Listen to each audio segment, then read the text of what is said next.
parole à Madame Françoise Andrieux. Françoise, à toi. Bien, bonjour à tous.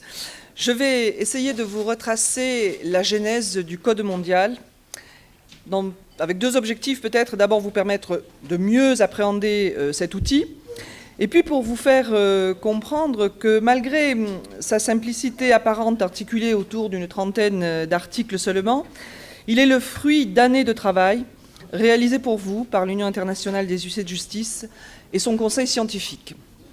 Alors, très régulièrement, je ne sais pas si on peut passer les slides.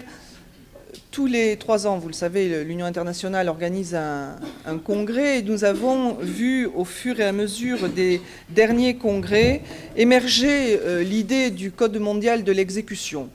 L'idée a vu sa naissance même avant le congrès de Tunis en 2003. L'idée s'était un petit peu profilée à Athènes et puis en 2003, nous avons déjà travaillé sur la mondialisation du droit dans un espace de justice universelle.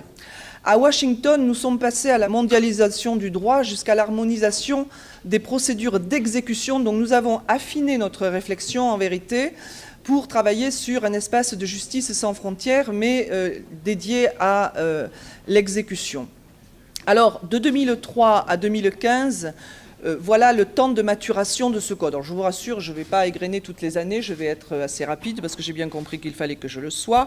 Donc, nous avons ensuite, au sein de l'Union internationale, notre conseil scientifique. Alors, il est normalement au nombre de 12, outre les professeurs qui sont à cette table et qui ont déjà été cités. Il y a également Paula Meira Lorenzo et le professeur Nadir Benhamou de Tunisie et le professeur Burkhard Hess à l'université de Heidelberg en Allemagne. Ce conseil scientifique a été choisi pour les apports internationaux connus et reconnus au niveau de la procédure civile et des voies d'exécution. Et c'est à lui qu'on a confié la rédaction de ce Code mondial de l'exécution, bien sûr. Alors, les statuts sont intéressants, pas dans leur entier. Je ne vais pas vous faire la lecture totale des statuts, mais ce qu'il faut comprendre, c'est peut-être une petite partie où on explique que la mission du Conseil scientifique de l'Union consiste à orienter les recherches, à apporter une analyse sur le développement du droit au regard de la mondialisation. Et c'est très exactement ce à quoi correspond la rédaction de notre Code mondial. Alors, pour parvenir à l'élaboration de ces principes, de ces standards, donc de ce code, et c'est très volontairement que j'emploie successivement ces termes, parce que notre code mondial, c'est tout ceci, des principes, des standards et un code, eh bien nous avons suivi une méthodologie rigoureuse. D'abord, nous avons commencé par collecter les textes. Nous avons collecté les textes du monde entier, parce que vous avez compris que notre conseil scientifique est présent sur 4 continents, dans toutes les parties du monde. Donc nous leur avons demandé de nous faire parvenir les textes nationaux et régionaux de la partie mondiale qu'ils représentaient. Donc ça a été un gros travail de collecte qui a été mené déjà sur plusieurs années. Une fois que nous avons collecté tous ces textes, législation, jurisprudence et doctrine, nous sommes passés à la phase d'analyse. Alors la phase d'analyse qui a débouché sur l'émergence des principes communs, en vérité, qu'est-ce qui s'est passé? Nous avons tenté, en comparant l'ensemble des législations qui avaient été mises à notre disposition, de faire émerger les dénominateurs communs, parce que ce sont ces dénominateurs communs qui nous ont permis de trouver les grands principes pour la rédaction de ce Code mondial de l'exécution. Donc là aussi, vous vous doutez bien que cette analyse nous a pris de très nombreuses années aussi. Nous avons utilisé dans les documents non seulement les textes qui nous étaient fournis, mais bien sûr nous nous sommes basés aussi sur les lignes directrices de la CEPEJ. Bien sûr nous avons utilisé aussi le fameux grand questionnaire de l'Union internationale des huissiers de justice. Et à partir de là, nous avons pu commencer à rédiger. Et la phase de rédaction a été elle aussi très longue parce qu'il s'est agi d'une rédaction très rigoureuse qui a donné lieu à de nombreux échanges entre les différents professeurs du Conseil scientifique et l'Union internationale, de façon à trouver le mot juste. Nous sommes juristes, nous savons que les mots ont beaucoup d'importance et beaucoup de signification, et que les concepts sont particulièrement délicats à choisir lorsque l'on veut les réunir autour de principes consensuels, universels, mondiaux. Donc voilà notre dernière tâche qui a été la rédaction. Et puis, après cette rédaction, eh bien, il a fallu, je l'ai dit, porter ce code mondial sur les fonds baptismaux.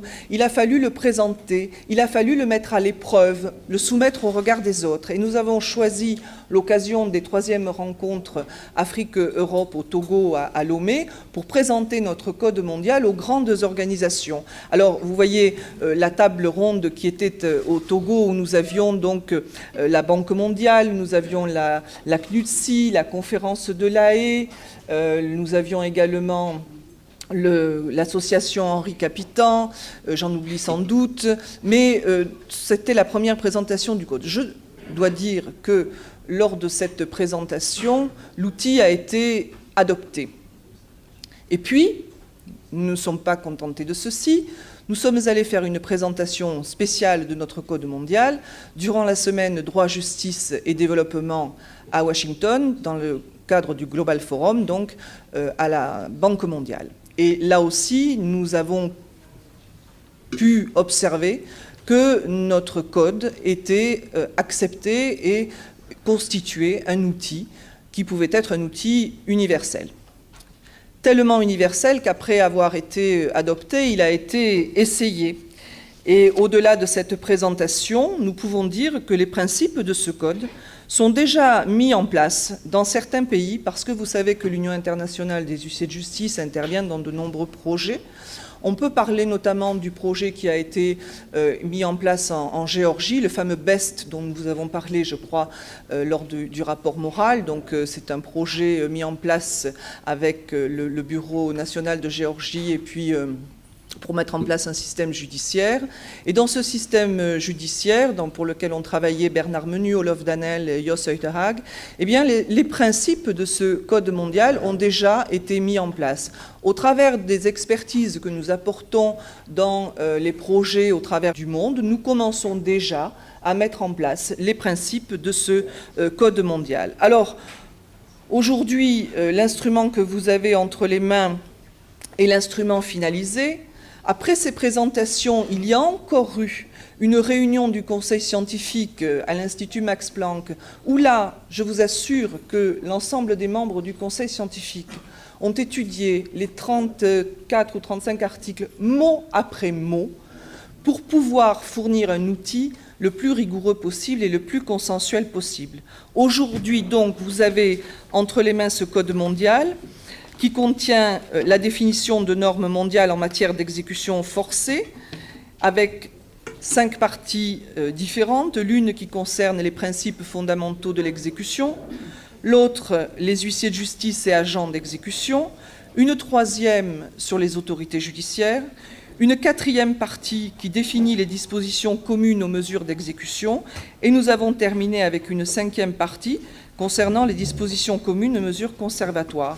Et à ce moment-là, je vais m'arrêter pour laisser la parole à Nathalie Frissero, qui va, elle, vous détailler les articles de ce Code mondial. Merci.